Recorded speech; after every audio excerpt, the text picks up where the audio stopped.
You all hear me okay, yeah? Yeah. So, thanks, obviously, for having me here. This is my first time really for Cron doing a debate.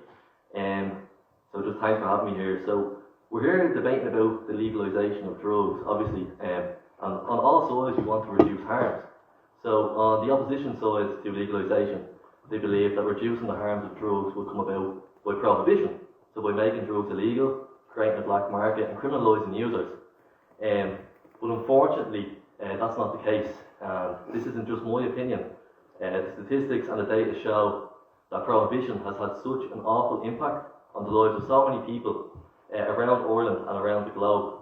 And prohibition has been built upon myths.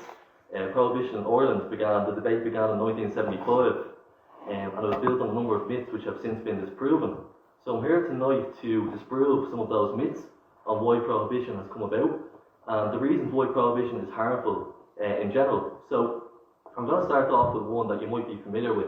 So cannabis is the most popular drug in Ireland, as many of you might know, just from personal experience or from looking at the data. And one of the most frequent risks of cannabis that is brought around is the link between cannabis and psychosis. So people who advocate for the prohibition of cannabis will often cite that psychosis and cannabis are deeply, deeply linked, and by legalising cannabis, psychosis rates will skyrocket. But unfortunately for those on that side, it's not the case. I have a report from Public Health England here, and who've done a really, really good study on psychosis in the UK, how many people have psychosis, how it's risen over time, and where psychosis actually comes from. But before I get to that, let's look at cannabis use in the UK over the past 20 years. So, in 2000, 23.6% of people in the United Kingdom used cannabis. And in 10 years, that rose by nearly 10% up to 31%.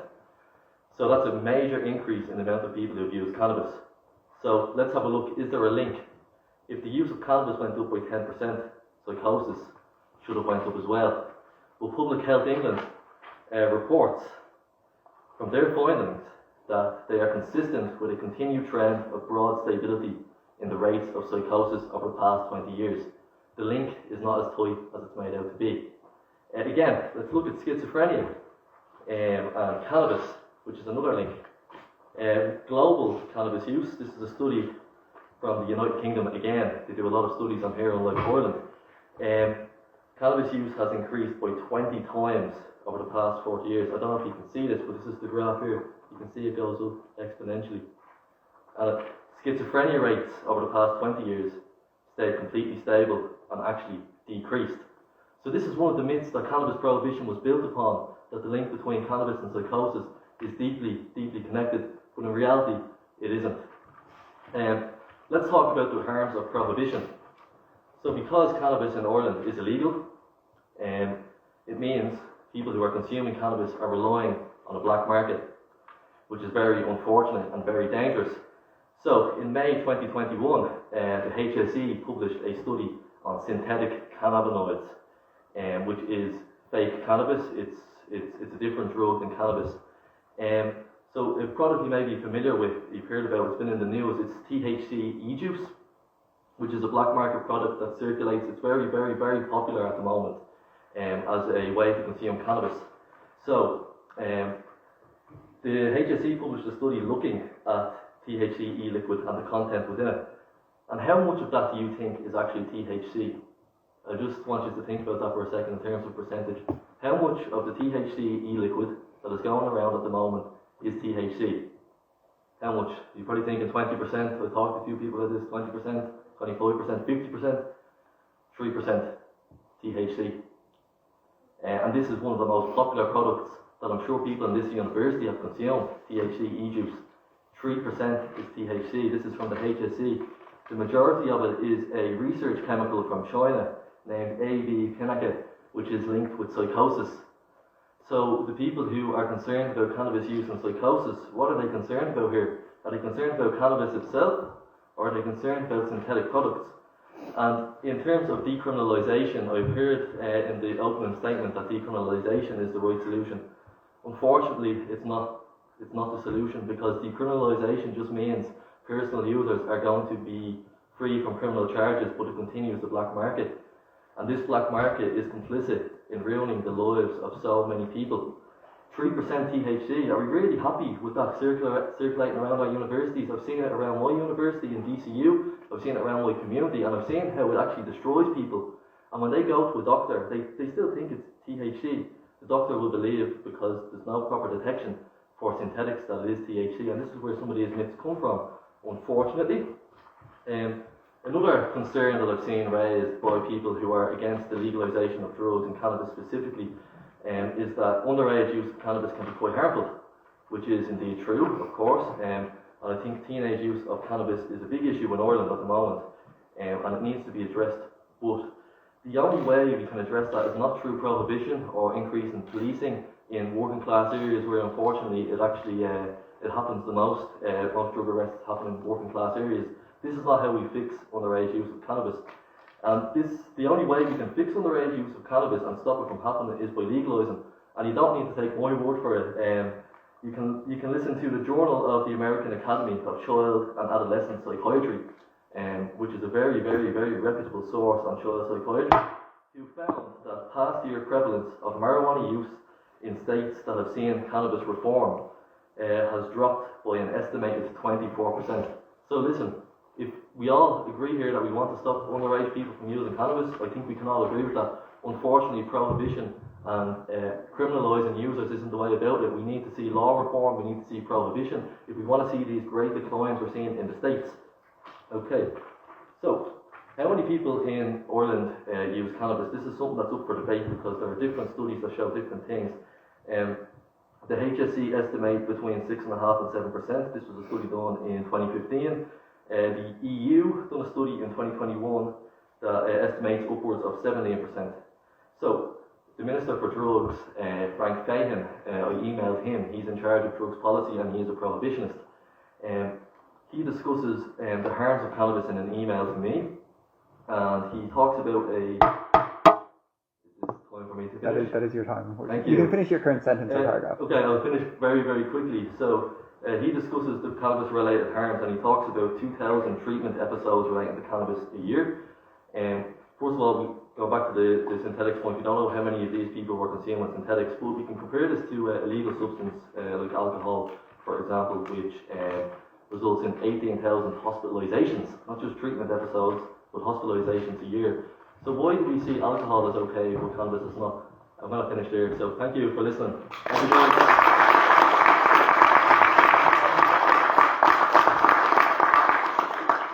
We thank Brian for that fantastic speech, and now to open the case for opposition, we welcome Dr. Matthew to the floor. Hear, hear. Ladies and gentlemen, as somebody standing in a university campus talking against legalisation of drugs, I feel probably like a Ukrainian standing at the border trying to negotiate with a tank as it rolls over my left foot. Essentially, this question today is a philosophical one. I will give you some of the risks of cannabis and cocaine and all the other substances. The proposition will give you some of the benefits, some of the risks, but essentially the question of legalisation is always the balance between risks and benefits. Driving, speeding limits.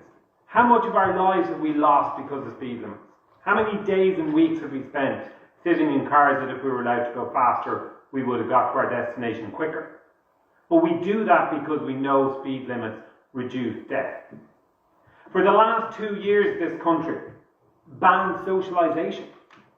We made talking to people illegal to, on all public health estimates, save somewhere in the region of 20,000 lives. These are the numbers that you see and what society has done. The question of whether to legalise drugs, to quote Reverend Lovejoy from The Simpsons, is a yes with a but or a no with a maybe. Who here is in favour of giving crack cocaine to a 10-year-old? Okay, so you're all in favour of, even with legalisation, there will be limits. The question is not legalisation or not legalisation to an extent. The question is, what are those limits? The biggest example and experiment in prohibition in the history of mankind was in the United States when they banned alcohol for about 25 years. Now, we know there was an increase in criminality. We know there was a slight increase in organised crime. But we also know that death from liver cirrhosis went from 30 people per 100,000 down to 10 people per 100,000. That is 20,000 people lives saved in their 50s, which exceeded the amount of people that were incarcerated during that period of time. My esteemed speaker before me has pointed out that yes, cannabis has significant risks to younger people, and maybe some of the risks regarding psychosis have been overstated in regards to new cases, but to those with established cases of schizophrenia, it isn't overstated. I've worked as a psychiatrist for the best part of 10 years in the inner city of Dublin in the Mater Hospital. 1/4 of all my admissions under me have been due to cannabis. And about another quarter have been to do drug use of some description, which I will accept and includes alcohol, which is a legal drug. Absolutely. I am a specialist in old age psychiatry, and one of my major concerns is what cannabis and other drugs will do to brain development in the long term, and will we see a tsunami of dementia coming down the lines with increased use. Alcohol dementia is the number one most modifiable. Most forms of dementia are not modifiable, unfortunately. They are Alzheimer's disease or genetic modifications, and we can do some things to try and delay onset, but we can't prevent. But alcohol dementia is something we can prevent, and is the number one cause of preventable dementia. Is the most common cause for a person under 65 to go into permanent long-term care. Are we going to open the door to other substances that can affect brain development? In a very early age, you are right. Cannabis, when used in under 18, even alcohol in under 18, causes brain inflammation, causes problems with brain development. The problem with legalization, of course, is with legalization comes commercialization. The cannabis plant is probably one of the most genetically modified plants in the world. There are patents already. And if cannabis was legalized in the morning, it wouldn't be coming from leaves. It would be coming from pharmaceutical factories. There's already many patents out there to develop monoclonal bacteria that will develop the chemicals that are produced currently in a cannabis plant, but to produce them commercially. While I accept the black market, and I accept there are many problems with prohibition, and that has got to do with how you do prohibition rather than prohibition itself, in the same way that legalization has got to do with how you do legalization than just the core principle of legalization. But I can guarantee you that once you open the floodgates to corporate interests, the cannabis market in Ireland is worth, I think, about $1 billion a year, estimated. There's a lot of people out there who want a chunk of that billion, who will have more sophisticated marketing campaigns, who will be better able to target people, who will be better able to get that chemical on the street than any, stereotypical hippie growing a few plants in their attic. This is what legalization involves, people. Increase of use. And essentially, the question has been, some countries have tried legalization. And what has happened? Yeah, you're right. A bit like if we never had COVID restrictions. Would every single person in this room not be here? No. Most of us are under 65. Most of us would have survived. But what we have seen with legalization has been increased attendances in emergency departments. In Canada and in Oregon, I think, in America, one of the states that legalized it out in the Midwest. What they have seen is problems with severe emesis, which they would not normally see with cannabis usage. What they have seen is higher levels of usage. So what I'm saying to you today, people, is that the question is a philosophical one. And I'm going to end today, possibly early, which is probably unique for one of your speakers, on the concept of, and I'm going to come back to philosophy. The biggest problem with drugs of addiction and legalised drugs, and why they've been banned, is because they change our mental state. And I always say to my medical students that psychiatry, we are the only doctors that work in medicine. Because we're the only people that deal with what it is to be essentially human. And that is the ability to experience and cognate. All other medicine is essentially applied veterinary.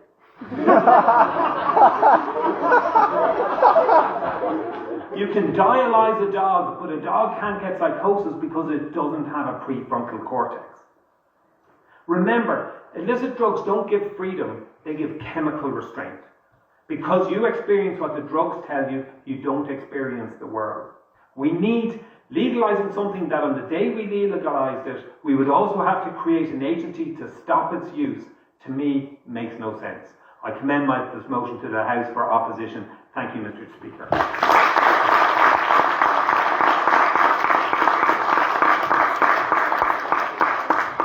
We thank Dr. Sadler for that fine speech.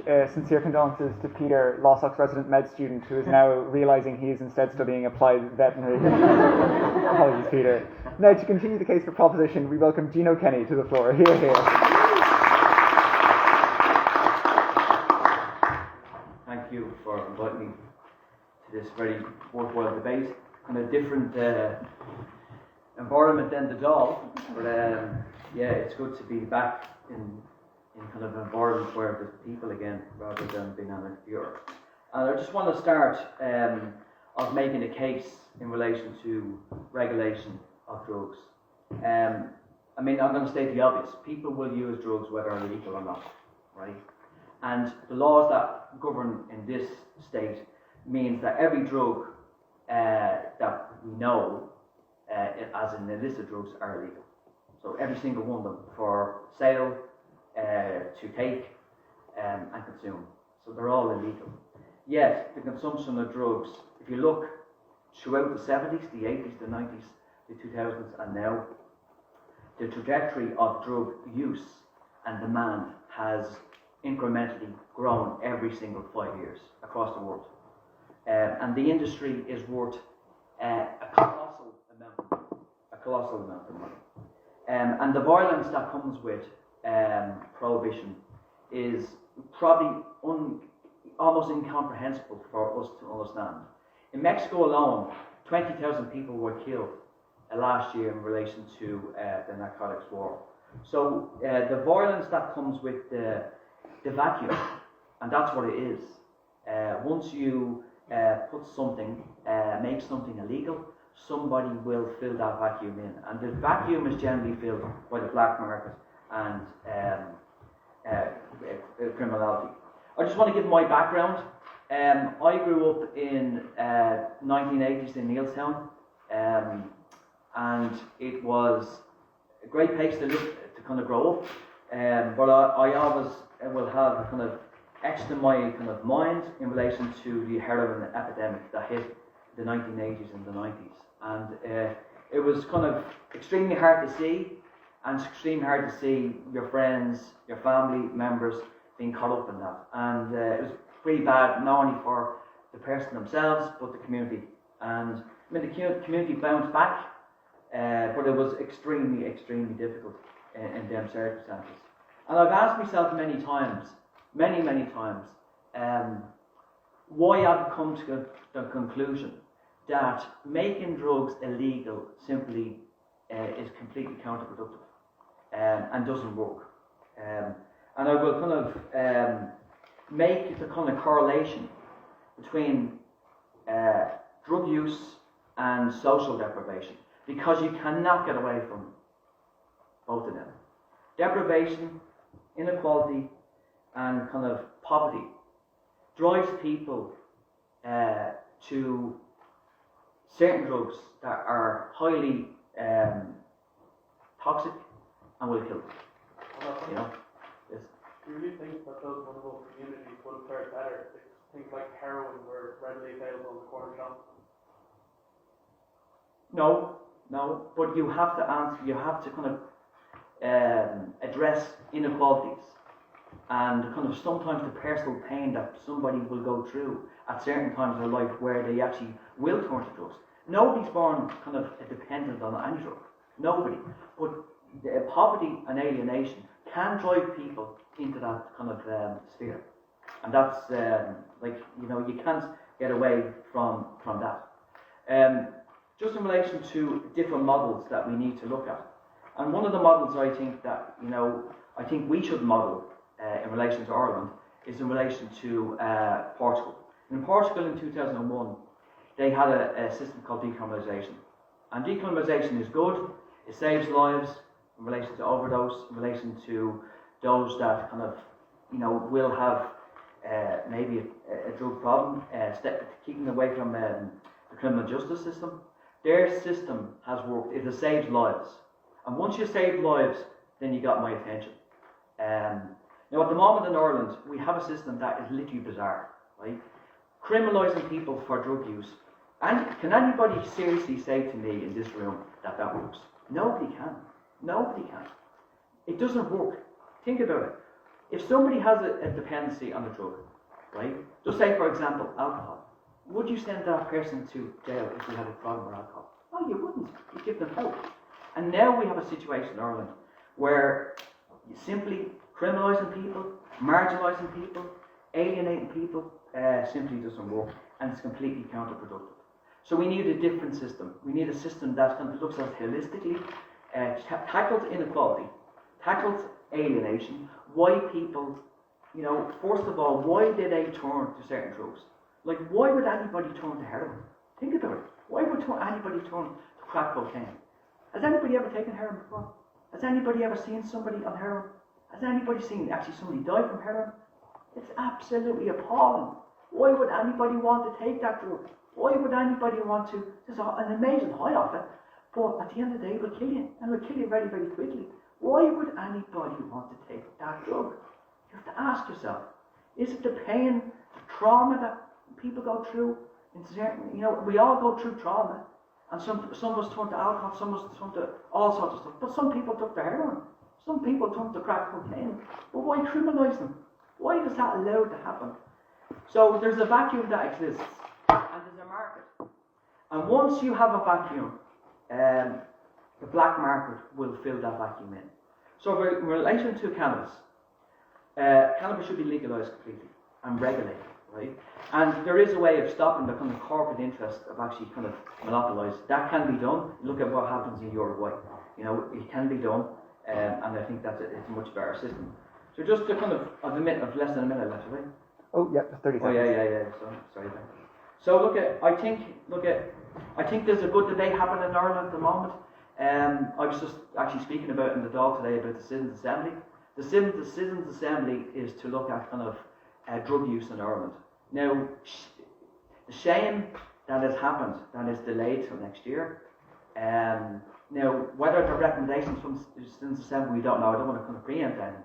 But I made a statement in the Dáil earlier on.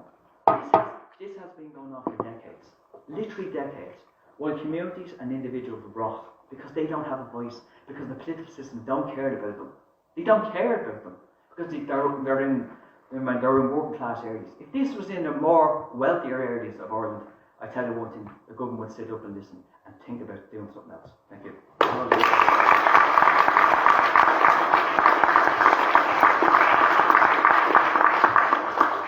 We thank Gino for that excellent speech. And now to continue the case for the opposition, we welcome Scott Evans to the floor. Hear, hear.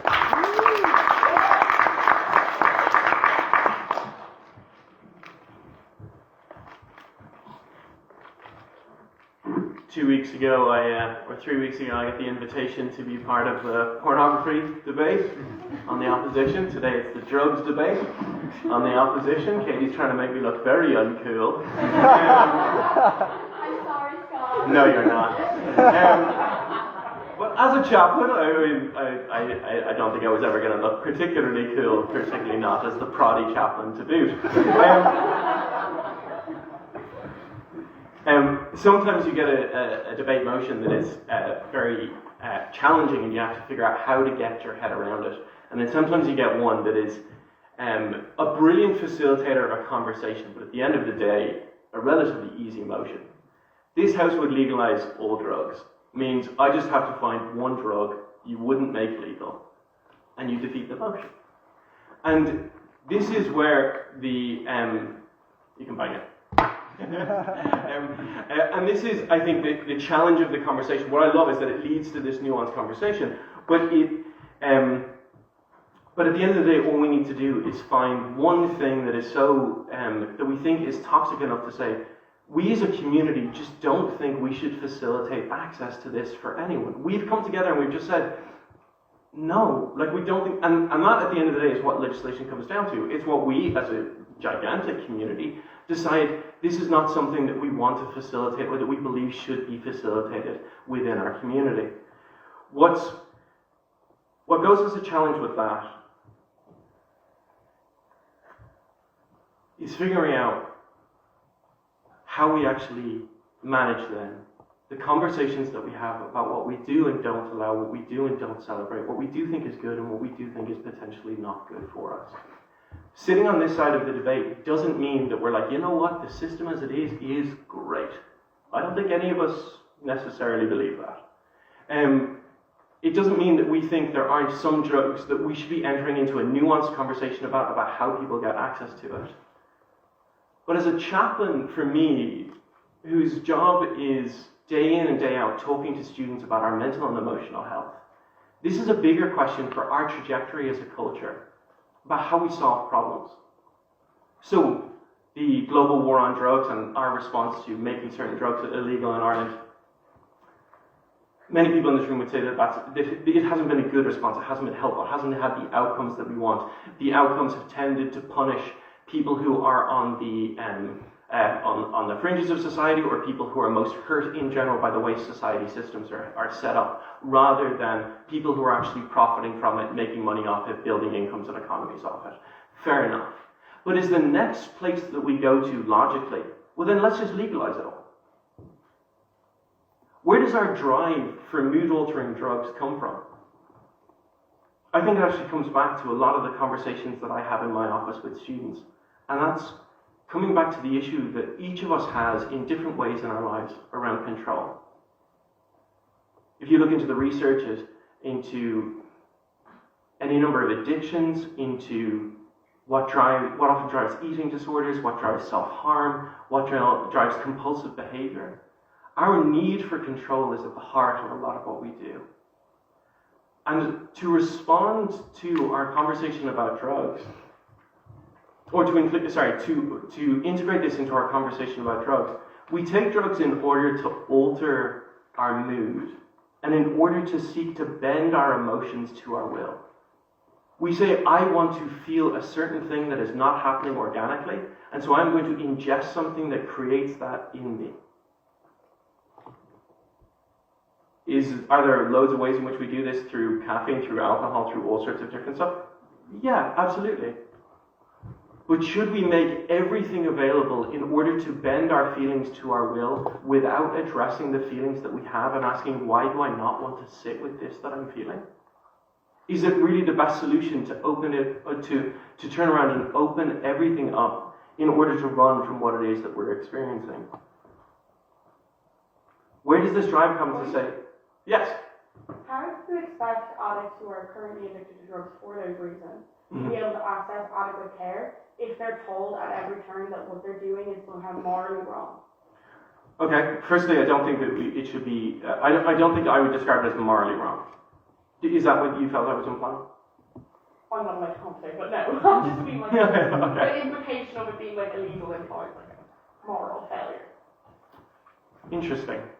Okay, I don't think that should be the implication. I think what our response has to be is if we're looking at an entire group of people who are marginalized on the fringes of society as a result of drug use, and the response is to simply say, let's legalize the things that's making their situation worse, without actually asking what are the contributing causes that are actually, let's get into the conversation about whether or not we should legalize drugs when we've dealt with all the potential contributing factors that lead people into drug addiction.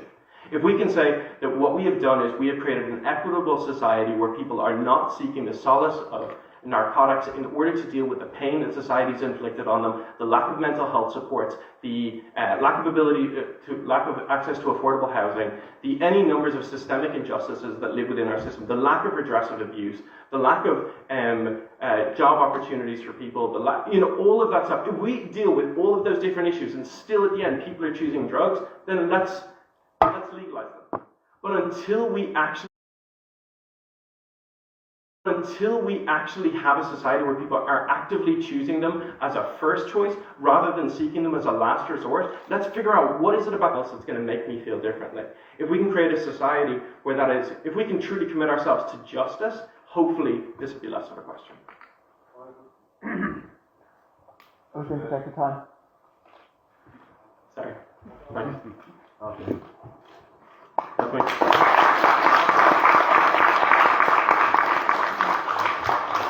We thank Scott for that fantastic speech, and now to continue the case for proposition, we welcome Eddie Darcy to the floor. Hear, hear. before I start to talk, I just want to rectify your introduction of myself. I'm not a social worker, never have been. I'm a youth worker, okay? And there's a great difference in that. I suppose just before I speak, just to start off, I've spent the last 40 years as a youth worker in Dublin, and I represent a group of youth workers, 200 youth workers. In fact, nearly every frontline experienced youth worker in Dublin has signed a letter calling for the regulation of drugs. Not in the sense which our dear friend mentioned before, because again, we would not be in favour of allowing substances like drugs to be sold by profit-making, capitalist corporations. As far as we're concerned, it's about making them cheaply available to those who want to use them for a number of reasons. And I have spent the last 40 years working in 30 years in Neilstown, Regina Grove, and the last 8 years working in the South West Inner City, which includes the community of Oliver Bond and Basin Lane and Marylebone Lane, the heartland of Kinningat. So I've seen every single day of my working life, I have seen young people and families and communities devastated by drugs. So I know the hurt and damage that's done by drugs more than anybody else probably in this room.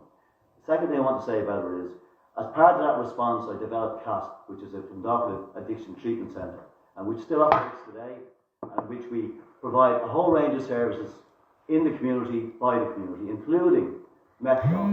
And we have 80 or 90 people every single day on methadone, freely by the state as a heroin substitute. So the state is already in the business of giving out free drugs to those people who need it. Why should we legalise? Why should we regulate? And I prefer the word regulate rather than legalise. We should regulate for a number of reasons. First of all, as I found in Canada, it's 18 or 21.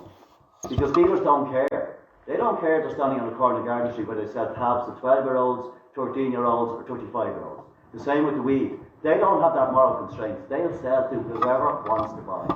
Thirdly, if we can legalise or regulate drugs, we can reduce or increase the numbers of people who do experience difficulties, and how people experience difficulties. We can increase their willingness to attend treatment or to seek help, because they're not afraid of conviction. But the main reason why I want to see drugs regulated is because I have seen every day in my work life the horrors and the mayhem that the drug trade has caused in many communities. And that is no longer just the working class communities, that is spreading now out into middle class communities. Because if you're caught with drugs, you get a conviction. Now you may get off a warning initially, but eventually you get a conviction. Even if you don't go to prison, that conviction is on your record, which limits your ability to further your education, limits your ability to get a career, limits your ability to travel. It's a life sentence. In the early 1970s, we had 750 people in Irish prisons, despite the fact that there was one prison given over purely to people caught up in paramilitaries. Today, we generally have 5,000 people in our prisons. 90% of those people are there because they have a drug issue. And for them, even though they may be only serving a short sentence, it's a life sentence in terms of limiting their potential to work or to learn in the future. It damages them forever. And I've spent time, since I moved to the South West Inner City, part of my project, the SUS project, we work in the prison with young men. We work in Overstown, we work in Mountjoy, and we work in Beacon. And I see how their lives have been destroyed. But more than ever, I see the mayhem that the drugs are causing the community, the violence, the intimidation. For a lot of us youth workers, the kidnapping, torture, and murder of a 17-year-old teenager, and then his body parts to be dismembered and distributed in another gang's territory to warn them off. That really was the bottom line for us. We can't win this war on drugs. It's not, no country in the world can win it. Twice in the history of this state, we've had a Minister of Justice come out and say, we've won the war on drugs. The first one, Christy Dunn, was locked up in the early 1990s, and he warned as he left the dock, you think, are we families bad? Wait till you see what's coming next. And he was right. The second time was when Veronica Guerin was murdered, and the state threw every single resource they had into wiping out the drug gangs. Was there any reduction in supply? Did the gangs disappear? They're there, and they're there stronger than ever. There isn't a single kid in suburban Dublin that doesn't know about Mr. Flashy and the Gucci gang. There isn't. They all talk about it all the time. The normal life in the South West Inner City, since the Hutchkin-Hill feud began, is seeing police officers going around with submachine guns. Is that what we want? Now, there are a couple of myths about what would happen if we legalised. One is that suddenly everybody in the country is going to start smoking weed. That's a myth. We already have 50% of young people who choose at 16 or 17 not to drink, 70% that choose not to smoke weed, even though it's readily available. Roughly, I'd say, according to the latest stats, 50% of third level students have smoked weed, which probably means 50% of the people in this room here are criminals. But by the state. And I don't think most of you feel like criminals, you don't look like criminals, you don't smell like criminals, but you are criminals, you know. So this fear that, okay, we're going to normalise drug use by legalising it, that horse is already bolted. In many communities, over 50% of young adults use weed every weekend or use cocaine every weekend. It's too late. It's already normal behaviour. Okay, so what I'm looking for is the state would legalise the use of cannabis and cocaine, that they will control the quality and they will control the sale. So it wouldn't be sold for profit, it would be sold cheap enough to wipe out the power of the drug gangs, because they're destroying communities. What could you say to a mother on a Friday afternoon when she knocks on your door or your centre and says, I have to have 2 grams in an hour or I'm getting a petrol bomb through the window? The state does not have a response to that. You know, we can lock as many people up as we want, and our prisons are absolutely bursting at the seams with young men. It doesn't make a difference. The street dealer is replaced within 20 minutes. The minor dealer, a step above, is replaced within an hour. There is so much money to be made in drugs that all we're doing is driving people into a criminal network. And I know our previous friend here mentioned the fact that lives were saved with Prohibition in America. But I mean, it also created the modern day mafia, which still controls and damages thousands of lives. America has more people locked up than any other country in the world, and they can't manage the drug trade. So we've got to get real about it. It's here to stay. It is part of normal life. Yes, some people will become addicted. Yes, some people will end up with medical and psychiatric problems. But we have to take into account the wider harm and damage that's been done in communities. It's there to stay. Let's at least try and control who it's sold to, and let's try and control the THC levels or the quality of what is being sold on the street. It isn't such a big deal in the medical profession. 9,000 people are receiving methadone from the state every day as a substitute to heroin. So what's the difference? There is no. Thank you.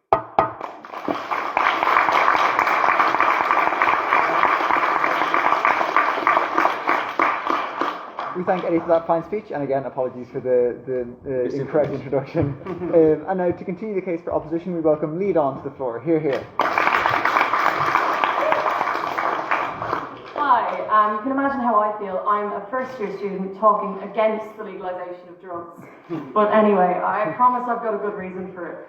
So, I'll start with saying the criminalisation of drug users is one of the greatest societal failures of our time. The war on drugs was a deeply costly endeavour in which every battle was lost. The most vulnerable suffered mandatory minimum sentences and permanent criminal records. Yet saying all that, I still cannot support the legalisation of all drugs. In this speech, I'll make 2 key points. Firstly, that governments of the world are ill-equipped to regulate legal drugs, and the disaster that will follow when it inevitably falls into corporate hands, as has been stressed by my colleagues. Secondly, the far less rocky path of decriminalisation and harm reduction is open to us. Now, I have a story to begin us all. Our story begins in 1996 with the creation of a substance that would lead to the deadliest drug crisis in US history. The twist in this tale is that that drug wasn't illegal. It was called OxyContin, and it was easily available by prescription. You could go in with a sore foot and you get prescribed a pack of like 30 to 100 of them. It was incredibly poorly regulated. The opiate crisis that followed would claim 560,000 lives that we know of. Until 2015, the majority of these overdoses were of legal drugs that could be acquired by prescription. Then after that, people moved from these legal prescription painkillers onto heroin and fentanyl. Its perpetrators were the Sackler family, the owners of the pharmaceutical company called Purdue, who lobbied the US government for laxer rules and made billions off a public health crisis. It continued to sell opioid painkillers until 2019, and the members of that family, after all this, are still worth $11 billion after 25 years of profiting off addiction. If they were street-level drug dealers, they would be facing at least 30 years in prison. Although Purdue was dissolved, over 500,000 people are still dead, and countless others still addicted to opioids, an addiction that began with a single legal drug. The opiate crisis is a blueprint of how badly wrong the full legalisation of all drugs could go. A private company gets their hands on a highly addictive substance. The government fails to regulate them, and the most vulnerable suffer. Now, I'm going to look at this from an Irish perspective. The Irish government is infamous for outsourcing its responsibilities to private companies, from food for direct provision centres to the running of our public transport. So many essential services are run for profit to the detriment of the public. Producing these drugs would be no different. In no time at all, Aramark or Purdue Mark II will have their hands on the most addictive and destructive substances, heroin, meth, cocaine, and so forth, and they will continue to ruin lives. While there is definitely a strong argument for the legalization of weed and other substances, I don't think there is for addictive substances like heroin and meth, especially if they become privatised. But let's look at the best case scenario, where legalised drugs are highly regulated and perhaps only available by prescription, like there's a great system in place. Even if we create the best and fairest system to produce and distribute these drugs, it will be bypassed, creating another illegal market for drugs. We can see this clearly with the market for illegally selling prescription medication like Xanax, Adderall, codeine, which are legally available with a prescription. No matter what system is created to legalise drugs, there will still be demand that goes beyond it. I've heard things about age limits. If you create an age limit on who can buy drugs, there'll be a dealer that will pop up and realise there's a market in selling drugs to teenagers. No matter what system we create, there will still be demand. We will forever be caught in the loop. Legalising all drugs does sound like a perfect outcome, but it's actually impossible. What is possible, though, is decriminalising all drugs for personal use and harm reduction. And how is decriminalisation different to legalisation? Decriminalisation removes all penalties for the possession of drugs in a similar manner to legalisation, though their production and sale would still be illegal. A person found with drugs for their own use would not face any legal penalties and would not end up with this life-ruining, permanent criminal record, and would in fact be offered an opportunity to get help with their addiction. Drug addiction would cease to be a crime and would again be seen as a public health issue. And I've seen reference to the Portugal model, which has been incredibly helpful in reducing the amount of deaths, HIV transmission from dirty needles. It has been an incredible system, and it is a system of decriminalisation. With certain drugs such as marijuana, I would agree that legalisation is possibly the best way to go. However, with dangerous addictive substances, decriminalisation is a far better solution. It is also essential that we prioritise harm reduction. This includes access to injecting centres, clean needles, and rehabilitation services for addiction. Also, harm reduction should go beyond the drugs themselves, because as has been stated and restated, drug addiction is a symptom of a greater problem. People struggling with poverty, mental health issues, or abuse are far more likely to struggle with addiction. If we provide proper mental health services and work to creating a fairer society where these problems would not exist, we will see less people struggling with addiction, we will see less deaths from overdose, and we will see a better society. And well, I'll leave you with this. Hard drugs have ruined so many lives, and in a perfect world, oh my god, my brain is fried, they would not exist.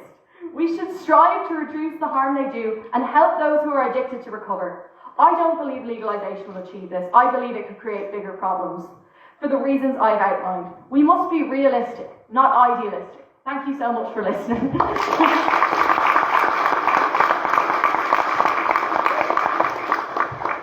We thank Aidan for that fantastic speech, and now to close the case for proposition, we welcome Molly to the floor. Hear, hear.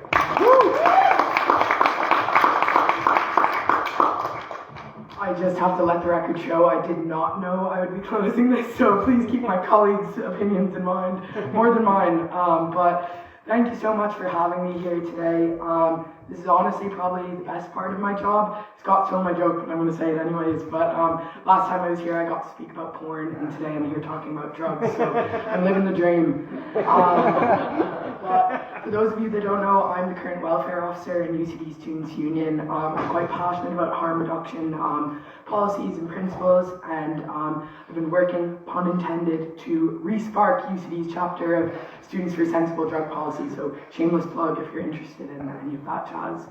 But I also want to take a moment to apologize on behalf of my country of origin, because for the war on drugs and the devastating impacts it has had on a global scale. The US is arguably the reason we're all here tonight debating this topic instead of chilling at the secret lake. To be blunt, pun intended, that's the last one I swear. But I think the United States has almost single-handedly perpetuated one of the most harmful wars of all time, and they did a good job at it too. It's hard to find a country that hasn't been impacted by the war on drugs, or a person for that matter. It's timely that this debate is taking place today, since just yesterday, Minister of State for Drugs Frank Fagan announced that the proposed Citizens' Assembly on Drugs will now not be taking place until at least 2023. I know I'm not alone in feeling incredibly disheartened by this news. Yet again, drug policy is pushed down the agenda, and people will continue to suffer. Just this year, our Students' Union Council passed a motion that UCDSU would lobby for the legalization of cannabis for recreational and medical purposes and the decriminalization of all other drugs for recreational purposes. We were delighted to see the motion pass. To be honest, I'm the one that seconded it, so I might get in a bit of trouble, but I'm here to argue we should go a bit further and argue the case for legalization.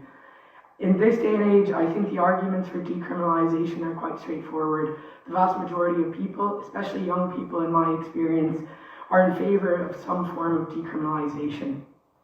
The Portuguese model, as many people have referenced today, is often regarded as the gold standard, following the decriminalization of drug use, which had immense benefits from a public health perspective. I'm going to push that one step further and argue that the case for legalization of all drugs, wow, I already said that. In my view, decriminalization is a vital first step, but the war on drugs will not end until all substances are fully legalized. Firstly, people have been doing drugs for centuries for both medical and spiritual purposes, whether it's cannabis, coca, leaves, psychedelics, opium, alcohol. I bet you all did drugs this week. I did last night in the clubhouse. It was drinking though. But we must acknowledge the troubling history and the roots of the war on drugs. To me, the war on drugs is inextricably intertwined with racism and xenophobia.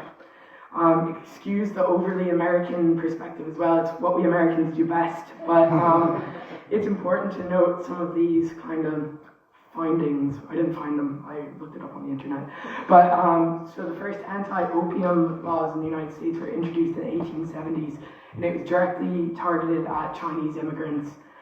Similarly, the first anti-cocaine laws were introduced in the early 1900s, and this was directly targeted at black men in the southern United States.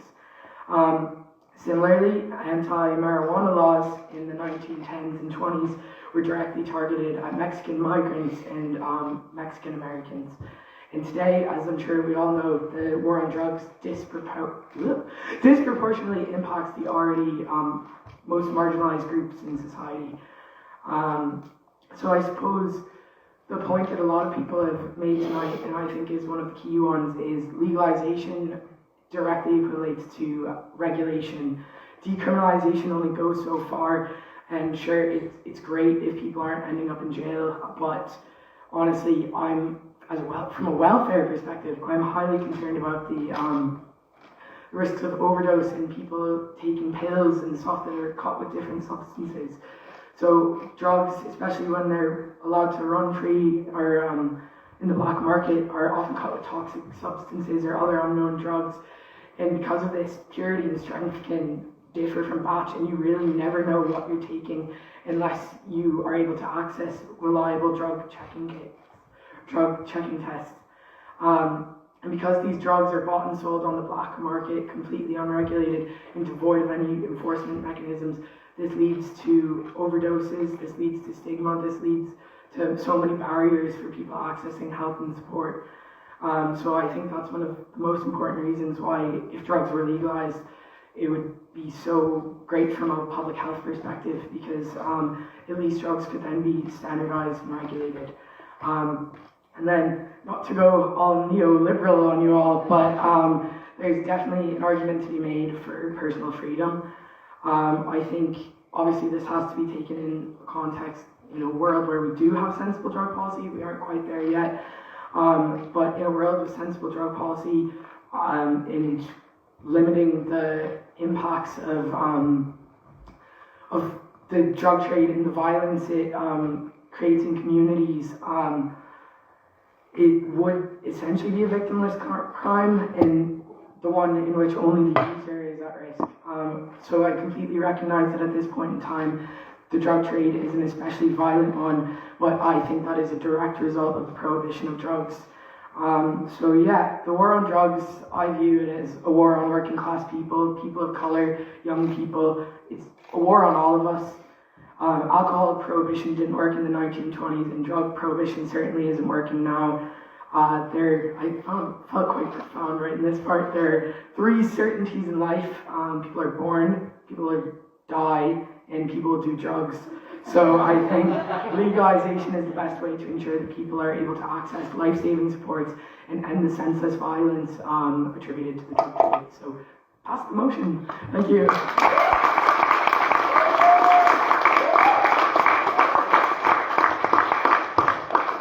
We thank Molly for that excellent speech, and now to wrap up the case for opposition and to wrap up the debate as a whole, we welcome Senator Barry Ward to the floor. Hear, hear. Thanks very much, Mr. Rocher, ladies and gentlemen. It's nice to be back in UCD. I wanted to start by, first of all, making a lot of concessions. The first one is that it wasn't the last time when you welcomed Molly to the floor in the drugs debate. I found myself sitting there during this debate nodding along to so much of what you guys said. And I come to this from a slightly different perspective. We've had the health perspective, we've had the pastoral perspective, we've had the youth work and the community perspective. I come from this from a criminal justice perspective as well. I primarily work as a criminal defence barrister. So much of what you said, Eddie, particularly about the drugs trade, I'm familiar with. I'm familiar with the effects it has on people, how many people are literally rotting in prisons in Ireland or elsewhere because of the scourge of drugs. And I don't disagree with most of what you said. The one thing I do disagree with is how we go about that, and I'll come to that in a second. But I will see at the outset, and this was addressed by some of my colleagues on the opposition, that I don't think that drugs and the people who use them are all bad, and I don't think that there is no room for some form of reducing the restrictive regime at the moment. And Leodon went some way in terms of distinguishing between legalization, decriminalization, regulation, etc. And they're all different issues. As was said by Scott, the motion is pretty clear, but it doesn't stop us having a discussion around the subject. One of the things Eddie spoke about is myths. The myths about drugs and about what they do and about how problems are caused. But one of the myths that he failed to address was the notion that if we suddenly legalize all drugs, that's going to eliminate organised crime. Because the people he's talking about, who are perpetuating the drug trade, who are doing the awful things, who are torturing people, murdering people, who are putting families in penury, who are constantly suppressing certain sectors of society, and I'll come back to that in a second, those people are not going to go away because you legalize drugs. If I may. Yeah? Is it not the case that their income stream will be vastly reduced if we do legalize drugs? Yes and no. And I say that not wishing to be smart, but the argument was raised about prohibition of drink in America, for example, earlier, and the argument was that created the mafia. I'm not sure that's quite true, but it certainly contributed to their growth. The notion, yes, they may well take a hit on their income, but they'll still trade in drugs.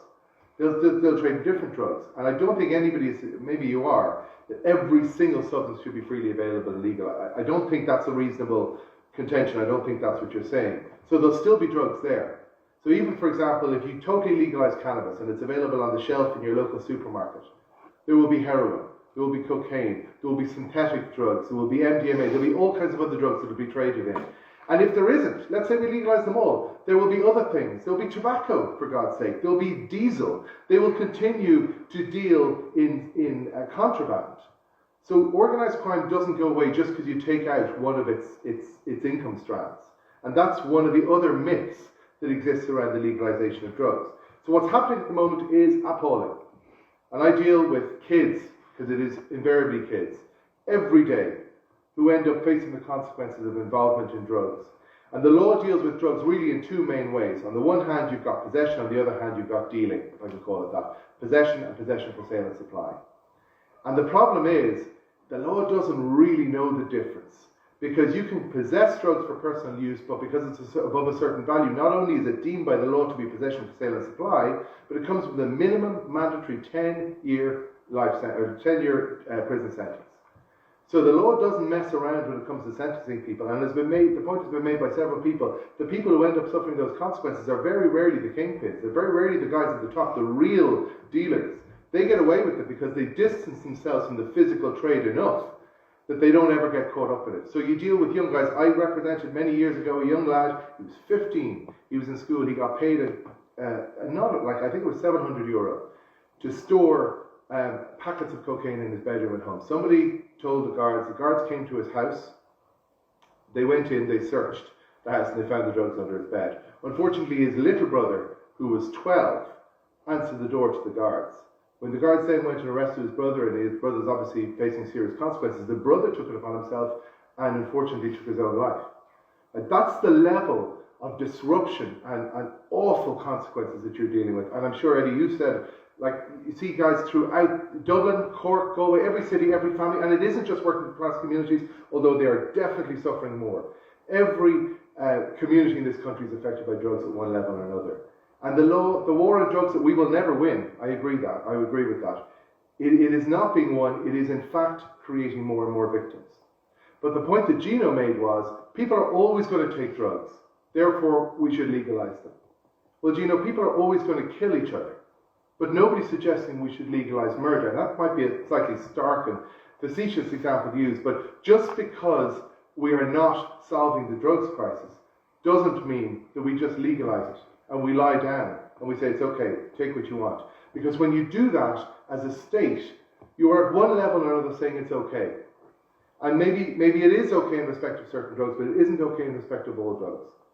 And the reality is that if we say legalize it all, and I'm not even going into the decriminalisation and all the rest because I actually agree with that argument. The notion that you can go to jail for having a joint, it doesn't really happen in Ireland, in fairness. But for having a packet of weed, it does happen. The notion that can happen, it's wrong.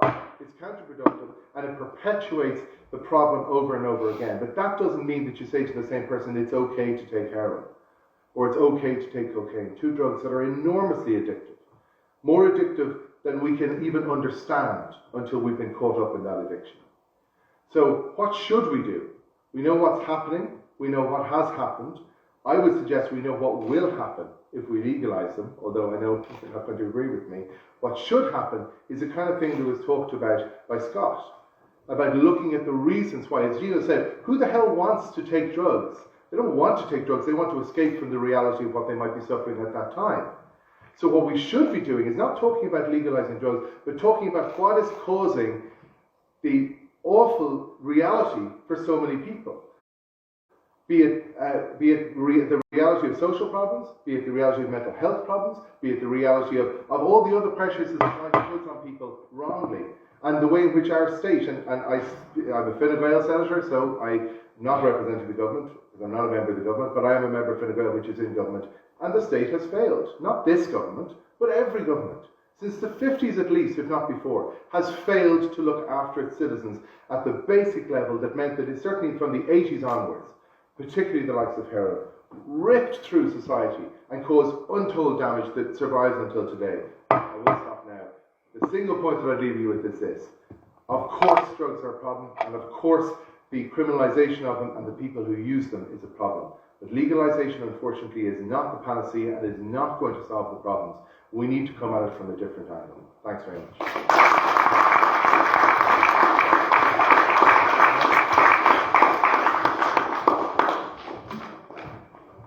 We thank Senator Ward for that fantastic speech, and I'd like to invite one more round of applause for all our speakers tonight.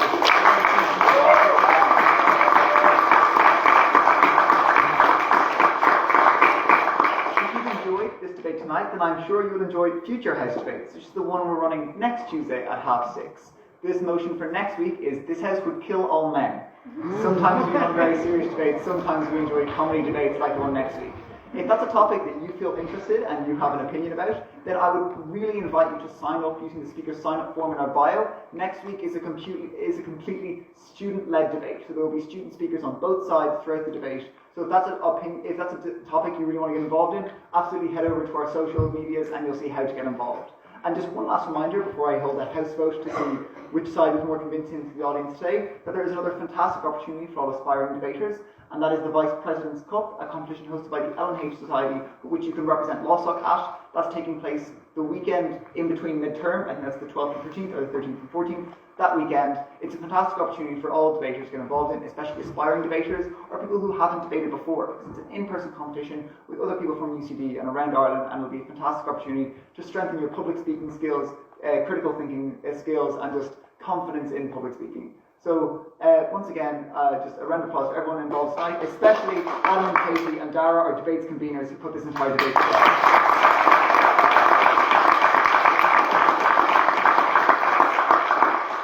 And now, before I let you guys get to pizza, because I'm sure you were waiting for that, I'm going to hold a house vote. And that is to say, in a minute, I will call on all those who agree with the motion, those who think that drugs should be legalised, to express their opinion with an aye. I will then call on those who disagree with the motion, those who think that drugs should not be legalised, that all drugs should not be legalised, to express their opinion with a nay. Speakers, you are more than invited to join in with this voting. So, I would invite all those who agree with this motion to say aye. Aye. And I would invite all those who disagree with this motion to say nay. Nay.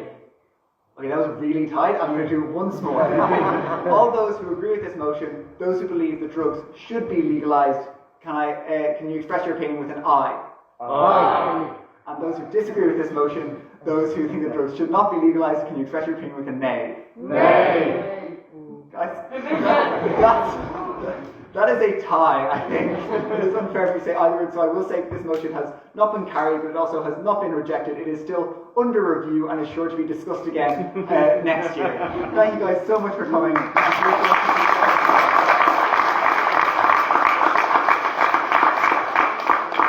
before I go, I would invite all speakers as well to sign their names in our big fancy book that holds the records for all past debates. Thanks to you guys. Cheers, guys. Yeah, you too. We meet again. That's the problem with going last. Yeah, I know. Without getting serious. Oh, excellent. Fantastic. You can also double check that I have taken down your speech as it was said. Oh, you so I have transposed and all the yeah, so that's the idea. Did you say you were working with the Sullus? Yeah.